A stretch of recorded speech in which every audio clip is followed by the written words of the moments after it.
Dan Vockins, President of Students' Union.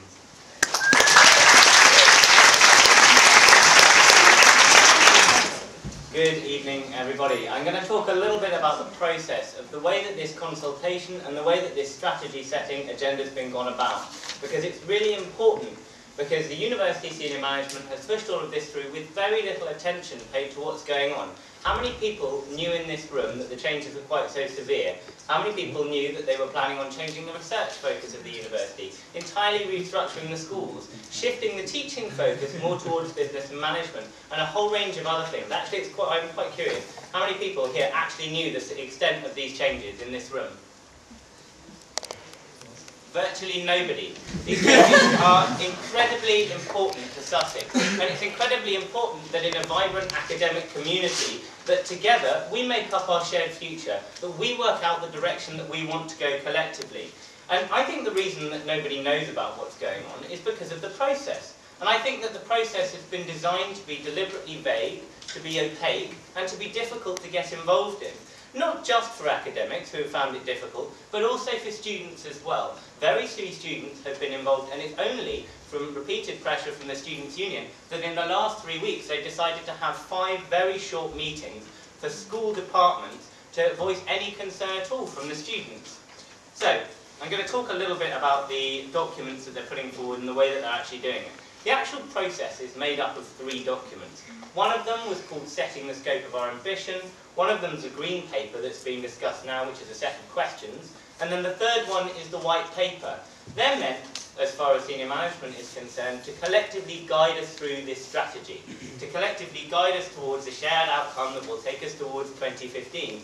The problem is that there's no variation between those papers, and there's been no critical debate about what they contain. They are essentially the same document, they essentially say the same thing, and there is no difference between them. So what we see is this mirage of consultation, where we have some open meetings, or we're told to send something into an email address, and the sorts of questions we're being asked are, do you want to be excellent, to quote from one of their papers. We're being asked these questions, and then they're collectively put into another document, which seems as if it advances the process, but on further reading it contains, as I've heard from speakers, or as we've heard from speakers, one option for the university, dressed up as several, which means one thing. And so I think that the process of consultation through which we're going is a mirage.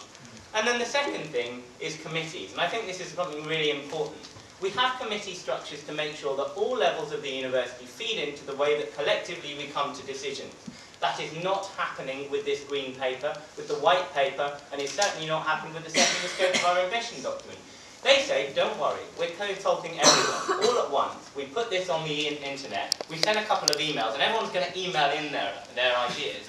But what they're doing while they do that at the same time is bypassing the normal committee structure. I won't go into too much of it, but there's a body called Senate. It's made up of 60 academics and students, and it's collectively the voice where we put, as a university, our ideas about where we want to go. That, or what comes out of Senate, then goes up to a body called Council. Now, Council is the overall decision-making body of the university, but it's not mostly made up of students. In fact, I'm the only student that sits on it as President of the Student Union. It's not mostly made up of academics. No, the majority of people on Council are external trustees, or external people from around the country. Most of them have very few ties with Sussex, and most of them spend little more than 3 or 4 days a year down here at Sussex, and they're the people that are making the decisions about where this goes. Now, the normal process is to go to Senate, get academics and students to say what they think about plans, and then it goes to Council. But for some unknown reason, during this process, they've reversed the order. So Council is meeting before Senate, Council agrees what's going to go on, and then Senate hears about it afterwards. Now, it's an entirely backward process for including students and including academics in what's going on. And to be honest, I think that the reversal of these is absolutely scandalous, and it goes to the heart of what this senior management is doing when it comes to these committees and the way they're ordered. Council, with its external trustees, has had something like 3 days now to discuss all of these changes to the university. Changes which are, at the end of the day, academic and, as we've already heard, political. Whereas Senate has had, let me see, half an hour so far to debate these changes. 3 days versus half an hour. I think it's an absolutely massive problem that we face, that our entire committee structure is being bypassed, that students aren't being involved in the debate, and that, in essence, we have this false process, this mirage of consultation, where you send an email into a website rather than have sustained debate, critical debate on the issues in formal meetings like this one, and in the formal meetings of the university as well. And the effect of this is to break down the university into constituent groups. Senior management goes out to individual departments, goes out to individual groups of students and says, oh, what do you think about this? We've got this idea. We want to hear about the student input. We want to hear about the international relations input. But really, when you're coming up with a collective future, the way you actually want to move forward the university, all the different areas need to be in the same place.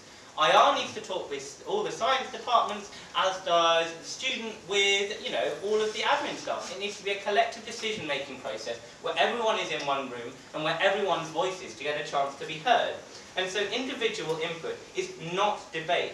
And the result of all of these vague, opaque documents where you email in, where we don't have proper time for debate in committees, is that we're signing away to a carte blanche, as in nothing that's, a blank check to senior management, which is a vague proposal and which will apparently guide us up to 2015. So I think, as I say, that we have a mirage of consultation before us, where student and academic input isn't being printed in properly.